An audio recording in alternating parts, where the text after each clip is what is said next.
여기 사우디 네옴시티 건설 현장에서 예기치 못한 상황이 발생했습니다. 하비에르, 지금 당장 현장에 와야 합니다. 유리 외벽이 전부 폭발했어요. 새벽 5시 숙소 전화벨 소리에 잠에서 깨어났습니다. 어제까지만 해도 완벽하게 설치가 완료된 줄 알았던 트로제나 전망대의 유리 외벽이 한순간에 무너져 내렸다는 소식이었습니다. 차를 몰고 현장에 도착했을 때 제 눈앞에 펼쳐진 광경은 악몽과도 같았어요. 우리가 자랑스럽게 설치했던 최첨단 스마트 유리 패널들이 산산조각 나 있었고 작업자들은 혼란 속에서 파편을 치우고 있었죠.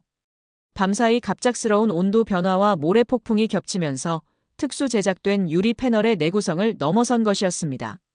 라미레즈 씨, 이대로라면 이번 달 시연회는 불가능합니다. 사우디 왕립건설청의 알카흐타니 국장이 차갑게 말했습니다. 왕세자께서 직접 방문하실 예정이었습니다. 해결책이 없다면 계약을 재검토해야 할 것 같군요. 그날 아침 저는 650조 원 규모의 네옴시티 프로젝트에서 스페인의 명성이 한순간에 무너질 수도 있다는 두려움을 처음으로 느꼈습니다. 저는 스페인 마드리드 출신의 건축공학자 하비에르 라미레즈입니다. 제가 사우디아라비아 네옴시티에서 겪은 치욕과 좌절, 그리고 한국의 기술력을 통해 경험한 놀라운 반전에 대해 이야기하려고 합니다. 제 인생의 방향을 결정지은 것은 어린 시절의 경험이었습니다. 제가 8살 때 아버지는 저를 바르셀로나로 데려가 안토니 가우디의 건축물들을 보여주셨어요. 사그라다 파밀리아 성당의 웅장한 첨탑들과 구엘 공원의 유기적인 곡선, 카사바트요의 상상력 넘치는 디자인을 처음 본 순간은 지금도 생생합니다. 하비에르, 보이니? 이것이 단순한 건물이 아니란다. 가우디는 건축을 통해 꿈을 현실로 만들었지. 아버지의 말씀을 들으며 저는 그 웅장한 건축물들 앞에서 경외감을 느꼈습니다. 특히 사그라다 파밀리아의 빛이 스테인드 글라스를 통과하며 만들어내는 오색찬란한 빛의 향연은 어린 제 마음에 깊은 감동을 주었죠. 그날 이후 저는 매년 바르셀로나를 방문하며 가우디의 그리고 다른 위대한 스페인 건축가들의 작품을 공부했어요. 고등학생 시절에는 사그라다 파밀리아의 건축 현장을 자원봉사자로 방문하기도 했습니다. 건축공학을 전공하기로 결정한 것도 언젠가는 가우디처럼 사람들에게 감동과 영감을 주는 건축물을 만들고 싶다는 꿈 때문이었죠. 사우디아라비아의 네옴시티는 무려 650조 원 규모의 초대형 프로젝트로 전 세계 건설 및 엔지니어링 기업들의 이목을 집중시켰습니다. 그 중에서도 한국 기업들은 특별한 주목을 받았어요. 당시 저는 그 이유를 전혀 이해하지 못했습니다. 건축 선진국이라 자부하는 스페인 기업들보다 더 높은 평가를 받는 것이 의아했으니까요. 저는 마드리드 공과대학에서 건축공학을 전공하고 스페인 최대 건설회사 컨스트루시오네스 이베리카에서 12년간 근무한 경력을 갖고 있었어요. 저희 회사는 유럽 내 다수의 친환경 건축물과 대형 인프라 프로젝트를 성공적으로 수행한 이력을 인정받아 네옴시티의 트로제나 구역 내 대형 해안 전망대와 관광시설 건설을 담당하게 되었죠. 트로제나는 네옴시티 내 해안가에 위치한 럭셔리 관광지구로 저희가 맡은 전망대는 이 구역의 랜드마크가 될 예정이었습니다. 저희의 계획은 야심찼습니다. 세계 최대 규모의 곡면 스마트 유리를 사용한 전망대는 방문객들에게 홍해의 환상적인 전경을 360도로 감상할 수 있게 해주는 동시에 증강현실 기술을 통해 해양 생태계에 대한 정보를 실시간으로 제공할 예정이었어요. 특히 스마트 유리는 온도와 햇빛에 반응해 자동으로 투명도를 조절하는 첨단 기술이 적용된 제품이었죠. 반면 한국의 건설은 네옴시티의 또 다른 구역인 더 라인 지하터널 공사를 담당했어요. 170km 길이의 직선형 도시인 더 라인은 야심찬 계획이었지만 당시 저희 팀은 지하터널보다 해안 전망대가 더 기술적으로 도전적이고 화려한 프로젝트라고 생각했습니다. 화려한 외관과 복잡한 설비를 갖춘 전망대가 언론의 주목도 더 많이 받을 것이라 예상했죠. 프로젝트 초기 국제협력회의에서 사우디 왕립건설청 관계자들은 한국 기업의 참여에 높은 기대감을 표했어요. 그러나 솔직히 저희 스페인 팀은 한국의 기술력을 과소평가했습니다.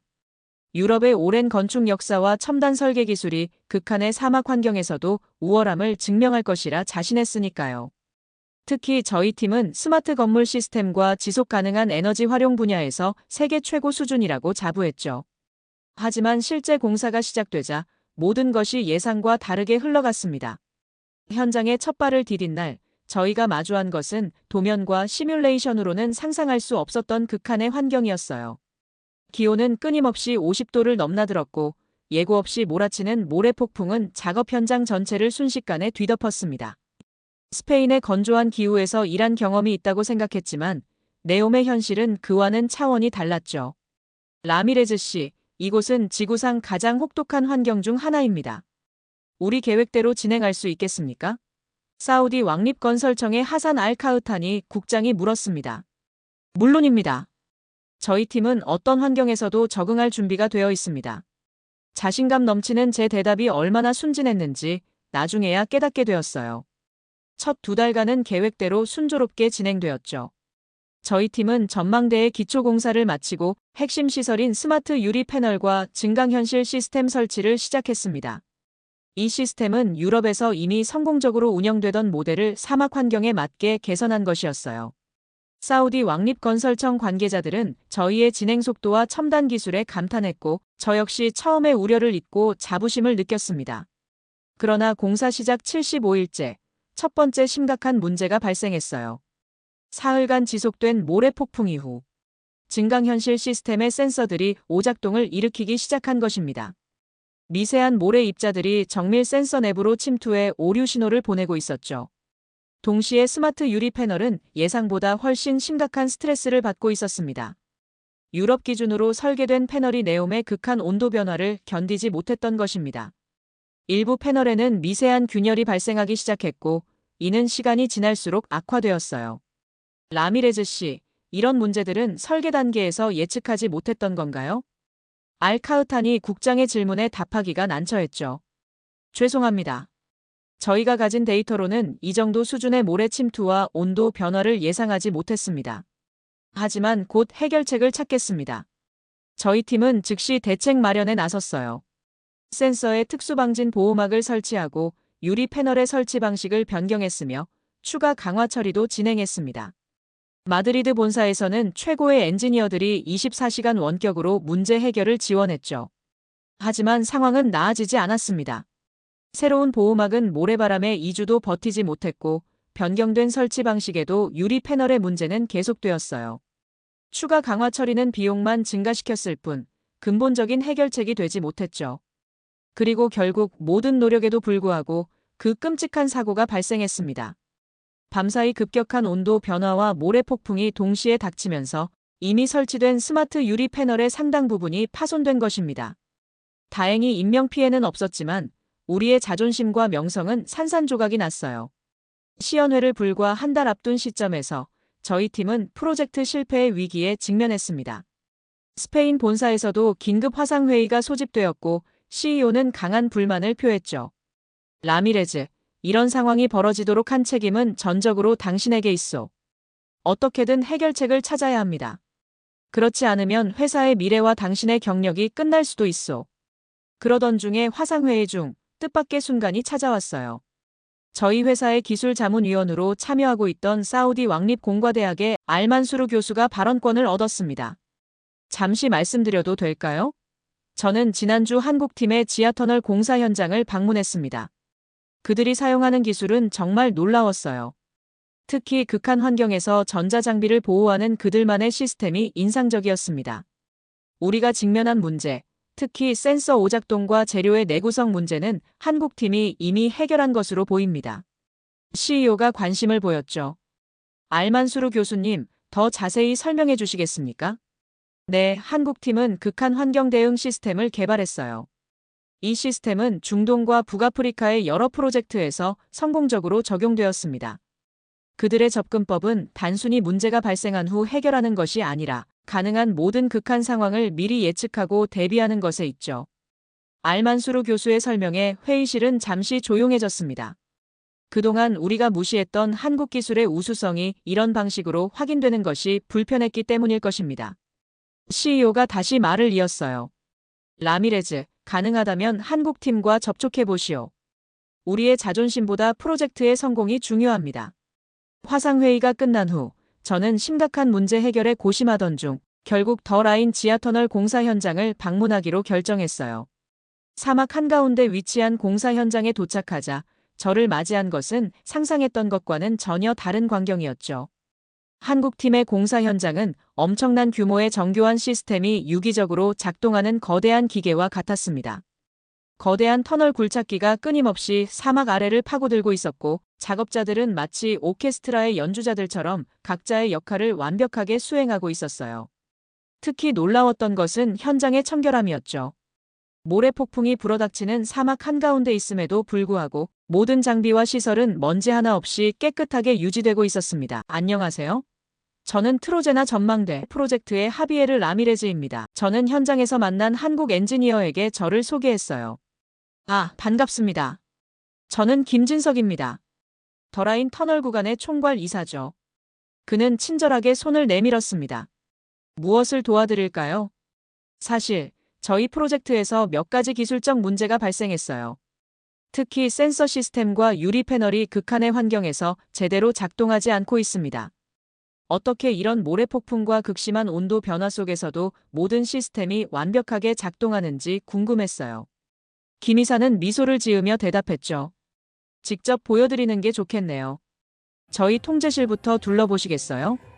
김 이사를 따라 들어간 통제실은 마치 우주선의 조종실처럼 첨단 장비로 가득했습니다. 수십 개의 모니터에는 터널 내부의 다양한 구간이 실시간으로 표시되고 있었고, 엔지니어들은 끊임없이 데이터를 분석하고 있었어요. 이곳은 저희 프로젝트의 두뇌라고 할 수 있죠. 김 이사가 설명했습니다. 모든 장비와 시스템의 상태를 24시간 모니터링하고 문제가 발생하기 전에 미리 감지하여 대응합니다. 통제실을 나와 실제 터널 공사 현장으로 이동하면서 김 이사는 그들의 특별한 방진 시스템에 대해 설명했어요. 모든 전자장비는 3중 보호 시스템으로 보호되고 있었고, 특수 개발된 냉각 시스템은 극한의 열에서도 안정적인 온도를 유지하게 해주었죠. 터널의 입구에 도착했을 때 진정한 감동을 느꼈습니다. 거대한 원형 터널은 마치 현대적인 예술 작품처럼 완벽한 균형과 정밀함을 보여주고 있었어요.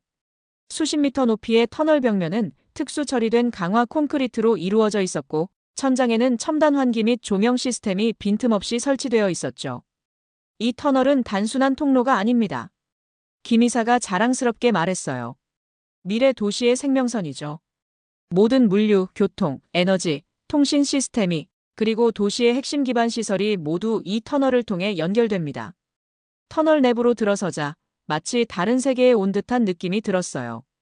바깥의 혹독한 사막 환경과는 달리 터널 내부는 쾌적한 온도를 유지하고 있었고, 공기도 놀라울 정도로 깨끗했습니다.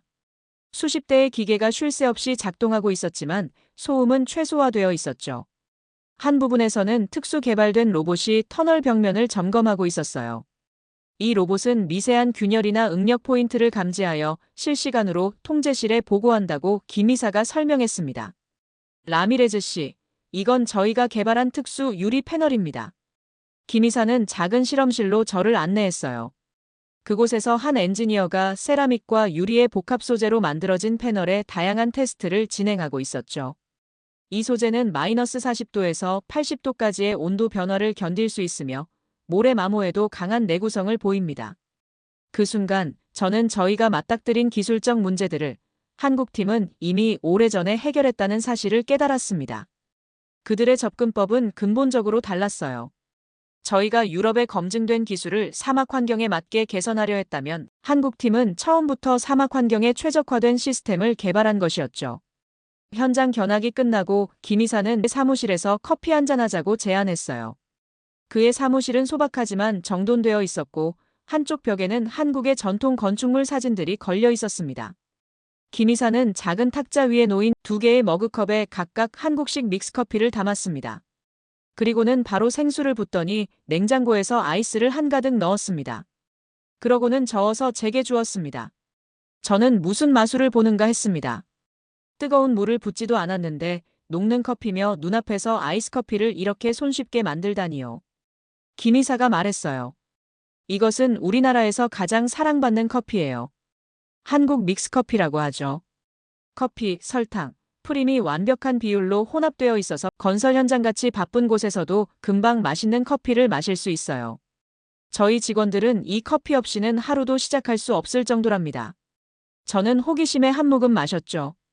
달콤하면서도 쌉쌀한 맛이 꽤 인상적이었어요. 마치 커피 코코아 같은 맛이었어요. 정말 맛있네요. 스페인에서는 이런 스타일의 커피는 없습니다. 우리는 주로 에스프레소나 카페콘 레체를 마셔요. 그런데 어떻게 해서 찬물에도 커피가 이렇게 잘 녹나요? 아, 이건 아이스커피 전용이에요. 보통은 뜨거운 물을 타서 먹는 믹스커피를 많이들 마셔요. 저는 또 신기한 것을 물어보았습니다. 그런데 이 믹스커피는 비닐인데도 어떻게 이렇게 쉽게 손으로 커트가 되나요? 아, 이건 이지컷 기술이라고 해요. 한국은 이런 작은 비닐봉지에도 편리성을 생각해 그런 기술을 넣었군요. 정말 대단합니다. 김이사가 또 다른 설명을 덧붙이셨어요. 놀랍게도 설탕이 싫으면 끝에 설탕 부분을 잡고 커피를 부으면 설탕 조절이 돼요. 그러면 카페콘 레체처럼 마실 수도 있답니다. 오, 이건 미라클이네요. 사막 위에서 손쉽게 취향대로 커피를 마실 수 있다니. 저는 스페인으로 돌아가면 믹스커피를 꼭 배송해서 사 먹어야겠다는 생각을 했습니다. 저희 팀도 늘 이런 현장에 있으니까요. 커피를 마시면서 그는 벽에 걸린 사진들을 가리켰습니다. 저기 보이는 건 우리나라의 경복궁이라는 궁전입니다. 600년 가까이 된 건축물인데 특수한 기둥과 지붕 시스템으로 지진이나 태풍에도 견딜 수 있도록 설계되었죠. 정말 인상적입니다. 제가 말했어요. 유럽의 성당이나 궁전과는 또 다른 아름다움이 있네요. 맞아요. 라미레즈 씨, 제가 스페인을 방문했을 때 가우디의 건축물들을 볼 기회가 있었는데 정말 경이로웠습니다. 특히 사그라다 파밀리아의 유기적인 디자인은 자연과 건축의 조화를 어떻게 이룰 수 있는지 보여주는 훌륭한 예라고 생각해요. 그의 말에 저는 놀랐어요. 가우디의 작품을 아시나요? 물론이죠. 사실 한국의 현대 건축에도 가우디의 영향이 있습니다. 우리는 유럽의 위대한 건축가들로부터 많은 영감을 받았어요. 하지만 그것을 우리의 환경과 필요에 맞게 재해석하고 적용했죠. 김이사의 말은 제게 깊은 생각을 하게 했습니다. 그는 계속해서 말했어요. 라미레즈 씨, 저는 당신이 겪고 있는 문제를 이해합니다. 사실 우리도 처음 중동에서 프로젝트를 시작했을 때 비슷한 어려움이 있었어요. 하지만 우리는 겸손하게 배우는 자세를 취했죠. 우리의 기존 방식이 이곳에 맞지 않는다면 새로운 방식을 개발하면 된다고 생각했습니다. 건축이란 결국 환경에 적응하는 것이니까요. 그런 유연한 사고가 부러워요. 저희 팀은 솔직히 말해서 우리의 방식이 최고라는 생각이 너무 강해서 다른 접근법을 시도하는데 어려움이 있습니다. 김이사는 이해한다는 듯이 고개를 끄덕였어요. 기술적 자부심은 중요합니다. 하지만 때로는 문제 해결이 더 중요하죠. 제가 도울 수 있다면 기꺼이 돕겠습니다. 우리의 경험과 기술을 공유할 수 있어요. 커피를 마시며 나눈 이 대화는 제게 깊은 인상을 남겼습니다. 현장에서 돌아온 후 저는 팀원들을 모아 회의를 소집했어요. 한국 팀의 기술과 접근 방식, 그리고 협력 제안에 대해 설명했죠. 그러나 누군가 반대했습니다. 우리는 유럽 최고의 기술을 가지고 있어요. 다른 나라의 방식을 따를 필요가 없습니다. 수석 엔지니어 마누엘의 말은 팀 일부의 생각을 대변했어요. 하지만 제 설명을 들은 후 여러 팀원들은 자신들의 의견을 달리하기 시작했습니다. 특히 현장 경험이 많은 고참 엔지니어들은 흥미로워 보였어요. 사실 우리의 방식이 실패하고 있다는 점은 부정할 수 없습니다. 선임 구조 엔지니어인 카를로스가 말했죠. 이미 몇 주간 문제 해결을 위해 노력했지만 진전이 없었잖아요. 새로운 접근법을 시도해볼 가치가 있지 않을까요? 마누엘은 불만스러운 표정이었지만 다른 팀원들이 한국 팀과의 협력, 가능성에 열린 태도를 보이는 것을 보고 한 발 물러섰어요. 좋아요. 그들의 제안을 들어보죠. 하지만 우리 기술을 완전히 포기하는 것은 아니길 바랍니다. 결국 팀은 한국 팀과의 기술 협력을 시도해보기로 합의했습니다. 기존의 설계를 최대한 유지하면서 한국 팀의 극한 환경 대응 기술을 접목하는 방식으로 말이죠. 이 결정은 단순한 기술적 타협이 아니라 팀 전체가 새로운 아이디어에 열린 자세를 갖게 된 중요한 전환점이었어요. 다음 날 아침, 저는 김진석 이사에게 연락을 취했습니다. 김 이사님, 저희가 겪고 있는 기술적 문제에 대해 도움을 요청드리고 싶습니다. 전화를 걸면서도 여전히 약간의 망설임이 있었지만 팀의 지지를 받아 자신감 있게 말할 수 있었어요. 놀랍게도 김 이사는 즉시 도움의 손길을 내밀었습니다. 라미레즈 씨, 걱정 마세요. 내일 저희 기술팀이 방문하겠습니다. 함께 문제를 해결할 수 있을 겁니다. 다음 날 한국팀의 전문가들이 저희 현장을 방문했어요. 그들은 꼼꼼하게 모든 시스템을 점검한 후 명확한 해결책을 제시했죠. 라미레즈 씨, 세 가지 주요 문제가 있습니다. 한국팀의 수석 엔지니어 이도현 부장이 설명했어요. 첫째, 유리 패널의 재질과 설치 방식이 네옴의 환경에 적합하지 않습니다. 둘째, 센서 보호 시스템이 불충분하고요. 셋째, 전체 구조물의 팽창과 수축을 고려한 설계가 미흡합니다. 이 부장은 이어서 각 문제에 대한 구체적인 해결책을 제시했습니다. 그들은 실제 현장에서의 경험을 바탕으로 즉시 적용 가능한 방안들을 가지고 있었어요. 특히 그들이 제안한 특수 강화, 유리와 설치 기술은 저희가 겪고 있던 문제를 근본적으로 해결할 수 있는 방안이었죠. 처음에는 저희 팀 일부가 여전히 저항했지만 시간이 지날수록 한국팀의 방식이 효과적임을 인정할 수밖에 없었어요. 그들은 이론적 접근이 아닌 현장 경험에 기반한 실용적 해결책을 제시했습니다. 특히 인상적이었던 것은 한국팀의 선제적 대응 방식이었죠. 그들은 문제가 발생한 후 해결책을 찾는 것이 아니라 발생 가능한 모든 문제를 미리 예측하고 대비했습니다. 저희는 항상 what if 시나리오를 수십 개 작성합니다. 모래 폭풍이 일주일 지속된다면, 온도가 55도까지 오른다면, 지진이 발생한다면, 이 모든 상황에 대한 대비책을 미리 마련해 둡니다. 이 부장의 설명은 저희에게 큰 깨달음을 주었어요. 한국팀의 도움으로 저희는 유리 패널을 완전히 새로운 다중 레이어 강화 유리로 교체했고 센서 시스템에는 이중 보호막 설계를 도입했죠. 또한 구조물 전체에 열팽창 완충 시스템도 추가했어요. 변화는 즉각적이었습니다. 새로운 시스템은 모래 폭풍 속에서도 완벽하게 작동했고 유리 패널도 극심한 온도 변화에도 안정성을 유지했어요. 파손된 부분을 복구하고 나머지 시설을 보강하는 작업은 밤낮을 가리지 않고 진행되었죠. 한 달 후, 저희는 기적적으로 시연회를 준비할 수 있었습니다. 사우디 왕세자가 참석한 이날, 트로제나 전망대는 완벽하게 작동했어요. 스마트 유리는 아름다운 홍해의 전경을 선명하게 보여주었고, 증강현실 시스템은 방문객들에게 놀라운 경험을 선사했죠. 라미레즈 씨, 어떻게 이런 극적인 변화가 가능했던 건가요? 한 달 전만 해도 실패한 프로젝트라고 생각했는데요. 알카흐타니 국장은 놀라움을 감추지 못했어요. 한국팀의 도움이 컸습니다. 그들의 경험과 기술이 저희에게 큰 가르침이 되었습니다. 저는 솔직하게 답했죠. 사막의 한가운데서 시작된 작은 협력은 결국 국경을 넘어선 더 큰 성공의 이야기가 되었습니다. 네옴시티에서 빛난 것은 단순한 기술이 아니라 서로 다른 문화와 접근 방식이 만나 만들어낸 시너지였어요. 가장 큰 건축물도 결국은 작은 벽돌들로 이루어지듯 가장 위대한 혁신도 다양한 관점의 협력에서 탄생합니다. 한국과 스페인, 두 나라의 기술이 만나 사막의 불가능을 가능으로 바꾼 이 경험은 제게 진정한 건축의 의미를 다시 생각하게 했습니다. 서로 다른 문화와 기술이 만날 때 우리는 혼자서는 결코 이룰 수 없는 위대한 것을 창조할 수 있다는 사실을 말이죠. 한국 팀들에게 감사한 마음을 전하며 이 글을 남깁니다. 그리고 김 이사님께 특별히 부탁해서 믹스커피도 배송을 부탁드렸어요. 지금은 늘 현장에서 저희 팀도 이 믹스커피를 마시며 함께 하루를 시작하고 있습니다. 감사합니다. 여러분, 오늘의 사연 잘 들으셨나요? 한국의 기술이 사막에서도 빛을 발하니 너무 자랑스럽네요. 네옴시티 건설을 두고 정말 실현 가능성에 대해 말들이 많은데요. 미래의 환상적인 도시를 우수한 기술력으로 만들어지길 기대해봅니다. 여러분들의 구독과 좋아요는 언제나 많은 힘이 됩니다. 오늘도 사랑합니다.